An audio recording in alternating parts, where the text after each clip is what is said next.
কুরআন জানলে ওরা ভিক্ষে করতো, ইন্নাল্লাহা আশতারা মিনাল মুমিনিনা আনফুসাহুম ওয়া আমওয়ালাহুম বিআন্না লাহুমুল জান্নাহ।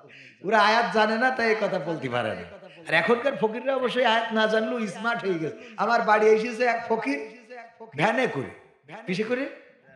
আমি বললাম ভ্যান তো চেনেন, ভ্যান একজন ড্রাইভারও আছে, ওতে একটা মাইক লাগানো, ওই ভ্যান পার্কিং করে তো ওই ড্রাইভার বাড়ি বাড়ি ওই গামলা নিয়েতে আসে। তা আমি ওর বলতেছি, ভাই আপনি এত ভালো মানুষ, আপনি তো মানুষ না, আপনি তো ফেরেশতা।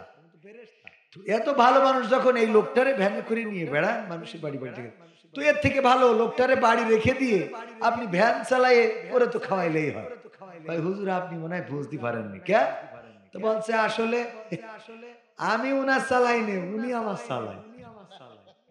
উনি আমার বলছে ভ্যানও ফকিরি, ও মাইকও ফকিরি, আমিও ফকিরি। আমি ফকিরির আন্ডারে চাকরি করতেছি।